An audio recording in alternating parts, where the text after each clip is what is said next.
हाय दोस्तों, welcome back to triple S accounts with me Anikant. हम 10 videos में 10 टॉपिक्स कर रहे हैं जो 10 से ज़्यादा क्वेश्चंस को कवर करते हैं, प्रोबेबल क्वेश्चंस को कवर करते हैं जो सीबीएसई टर्म 1 अकाउंटेंसी के पेपर में आने वाले हैं। और आज के वीडियो में हमारा टॉपिक है, काफ़ी शॉर्ट वीडियो ये रहेगा, थ्योरी बेस्ड टॉपिक है। टॉपिक का नाम है एनालिसिस के टाइप्स। दोस्तों, टाइप्स ऑफ एनालिसिस में horizontal analysis and vertical analysis और एनालिसिस पे बेस्ड कुछ क्वेश्चंस काफ़ी सैम्पल पेपर्स में मैंने देखे पूछे गए हैं। और ये टॉपिक्स थ्योरीटिकल रहता है तो बच्चों से इग्नोर हो जाता है, कई बार स्कूल में ठीक से कवर नहीं हो पाता है, कॉन्सेप्ट इतना अच्छे से डिलीवर नहीं हो पाता है।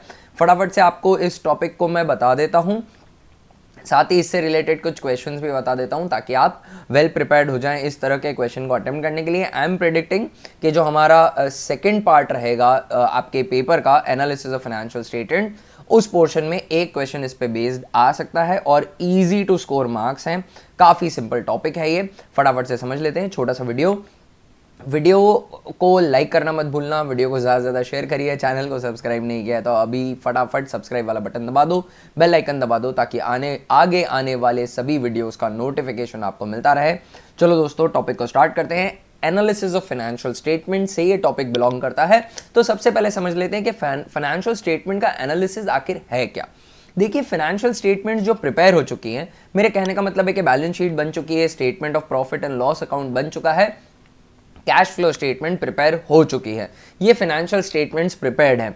अब मैं इन फाइनेंशियल स्टेटमेंट्स पे कुछ स्टैटिस्टिकल टूल्स, कुछ मैथमेटिकल टूल्स अप्लाई कर रहा हूं ताकि मैं इनको एनालाइज कर सकूं, समझ सकूं कि बिजनेस की प्रॉफिटेबिलिटी कितनी अच्छी है, समझ सकूं कि बिजनेस की सॉल्वेंसी कितनी अच्छी है, ये अपने कॉम्पिटिटर्स के अगेंस्ट अच्छे से परफॉर्म कर रहा है या नहीं कर रहा है, फ्यूचर प्रोस्पेक्ट्स कितने हैं, कंपनी के इंटरनल डिपार्टमेंट्स अच्छे से काम कर रहे हैं या नहीं कर रहे हैं, मैनेजमेंट एफिशिएंटली वर्क कर रहा है या नहीं कर रहा है, ये सारे चेक मुझे करने। इसके लिए वो प्रिपेयर्ड फाइनेंशियल स्टेटमेंट में मैं कुछ एडिशनल टूल्स अप्लाई कर रहा हूं, वो होता है analysis of financial statement. Analysis of financial statement करने के लिए एक टूल रेशियो एनालिसिस जो हम अप्लाई कर रहे हैं और हमारे टर्म 1 सिलेबस का पार्ट भी है, वो होता है रेशियो एनालिसिस। अब टाइप्स ऑफ एनालिसिस, कितने तरीके के एनालिसिस होते हैं, तो एक बेसिस है क्लासिफिकेशन का, horizontal analysis and vertical analysis. Horizontal का मीनिंग होता है दोस्तों एक हॉरिजॉन्टल लाइन जिस तरह की स्क्रीन पे ड्रॉ है, आप देख सकते हैं ऊपर, और साथ ही वर्टिकल लाइन, वर्टिकल एनालिसिस में स्ट्रेट लाइन रहती है। हॉरिजॉन्टल एनालिसिस है मतलब आप जो एनालिसिस कर रहे हैं वो हॉरिजॉन्टली कर रहे हैं। आप दोस्तों, आपने अपने प्रोजेक्ट वर्क के लिए जब एक्चुअल फाइनेंशियल स्टेटमेंट देखी होंगी या शेड्यूल 3 के अंदर जो बैलेंस शीट प्रिपेयर होती है, statement of profit and loss prepare होता है, उसमें एक नहीं मल्टीपल ईयर्स के फिगर्स होते हैं। तो उनको विटनेस करने के लिए, उनको ऑब्जर्व करने के लिए you have to move your head horizontally, उससे रिलेट करिए। हॉरिजॉन्टल एनालिसिस का मतलब है कि आप मल्टीपल ईयर्स को एनालाइज कर रहे हैं, सिर्फ एक ईयर को एनालाइज नहीं कर रहे, you are analysing multiple years.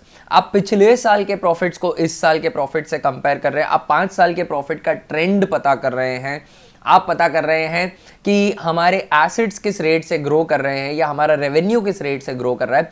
Multiple year का एनालिसिस है, हॉरिजॉन्टल एनालिसिस है। हॉरिजॉन्टल एनालिसिस को डायनेमिक एनालिसिस भी कहा जाता है क्योंकि ये कई टाइम पीरियड्स पे किया जा रहा है। आपने बिजनेस स्टडीज में पढ़ा होगा कि मैनेजमेंट डायनेमिक होता है। क्यों? एनवायरनमेंट में जो चेंजेस होंगे उसके अकॉर्डिंग मैनेजमेंट को भी चेंज करना पड़ेगा। Change occurs over a period of time, over a period of time, multiple years, that means horizontal analysis occurs on multiple years and that's why it is also called as dynamic analysis. इसे time series analysis भी कहा जाता है। दोस्तों, comparative statements जो होती है, comparative statements को प्रिपेयर करना अभी टर्म 1 का सिलेबस का हिस्सा तो नहीं है, बट कंपैरेटिव स्टेटमेंट्स क्या होती हैं जिसके अंदर हम जो बैलेंस शीट और statement of profit and loss account हमारे सामने प्रिपेयर्ड है फाइनेंशियल स्टेटमेंट में, जिसमें करंट ईयर के फिगर्स भी हैं, प्रीवियस ईयर के फिगर्स भी हैं, हम देखते हैं कि कितना चेंज हुआ है इन दोनों फिगर्स में, इंक्रीज हुआ या डिक्रीज हुआ है।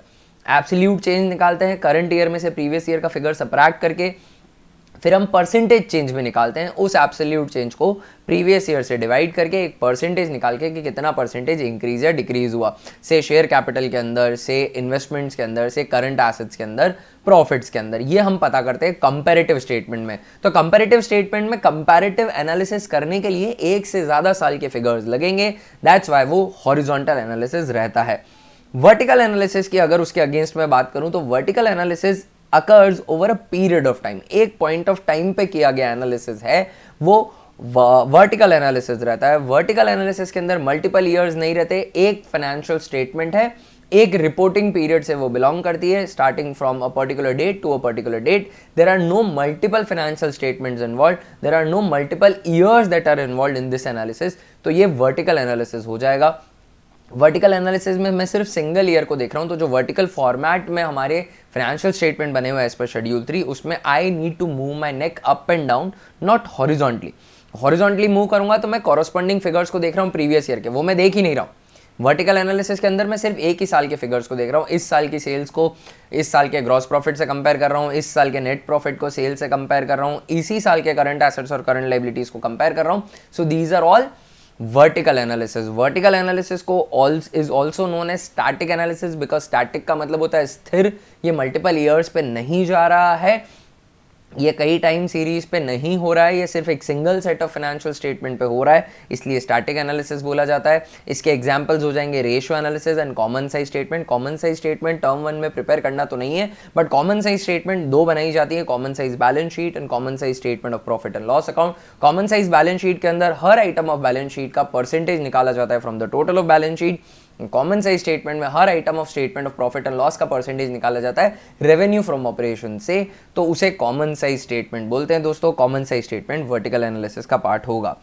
एक और तरीका है क्लासिफिकेशन करने का एनालिसिस का, internal analysis and external analysis.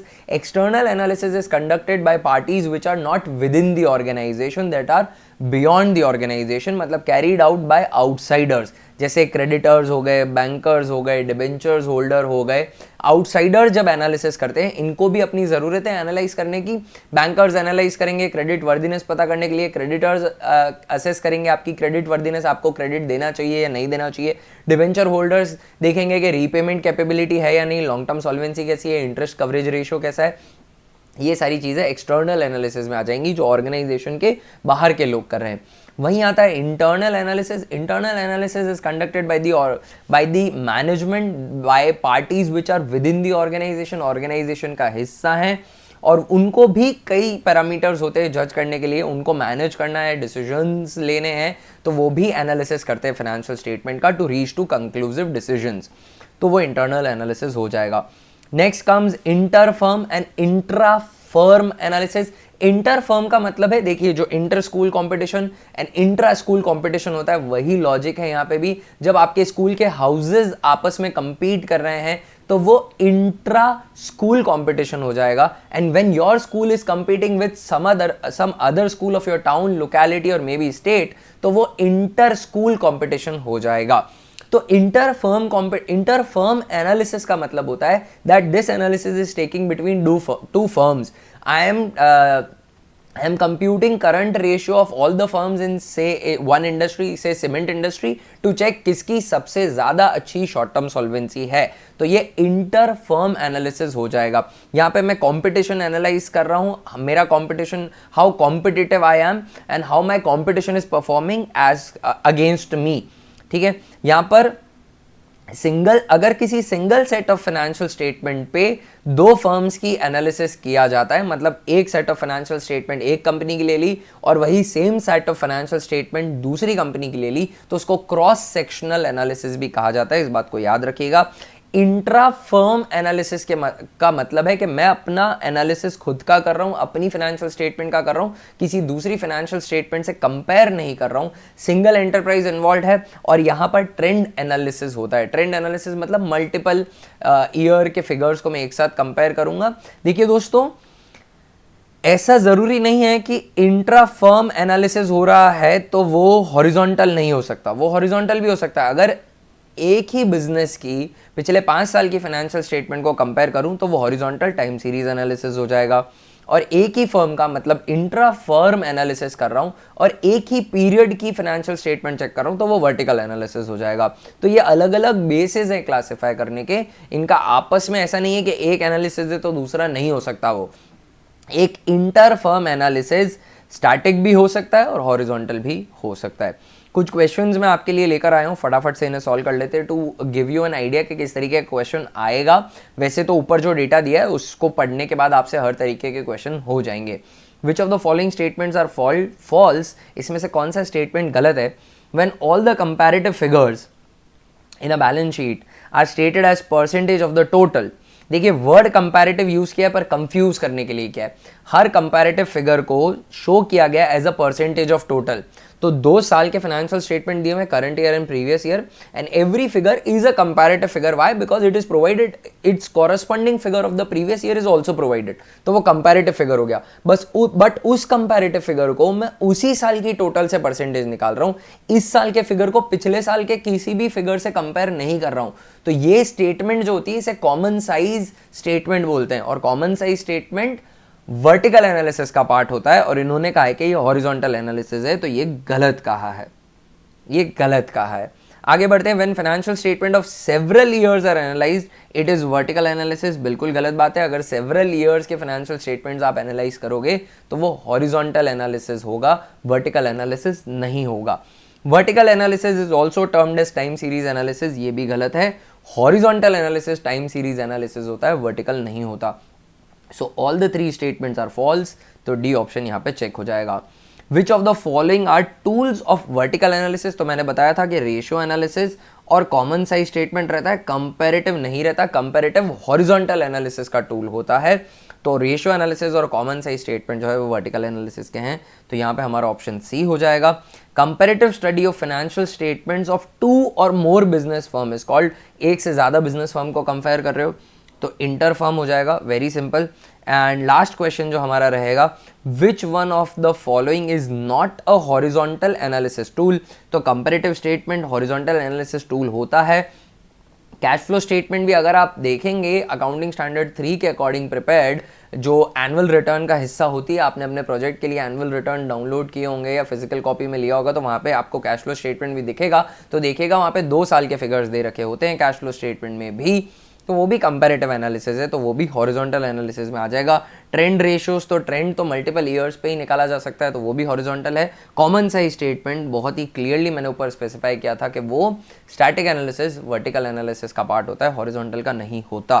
तो दोस्तों दैट्स इट, दैट्स इसी के जैसे सिमिलर और क्वेश्चंस भी रहेंगे, but I don't want to waste your time to bulk up with questions. ये कॉन्सेप्ट जो यहाँ नोट्स में लिखा हुआ है ये काफ़ी है आपके लिए क्वेश्चन करेक्ट करने के लिए। किसी भी तरह का कोई भी आपको डाउट वगैरह है आप कमेंट सेक्शन में पूछ सकते हैं। डिस्क्रिप्शन में कुछ लिंक्स हैं चैनल को सपोर्ट करने के लिए, ज़रूर कोशिश करिएगा सपोर्ट करने की। साथ ही एक टेलीग्राम चैनल का लिंक भी है, आप वहाँ पर भी अपने डाउट्स पूछ सकते हैं। मेरा इंस्टा हैंडल डिस्क्रिप्शन में शेयर्ड है, आप वहाँ जाकर डायरेक्ट मैसेज करके भी क्वेश्चंस पूछ सकते हैं।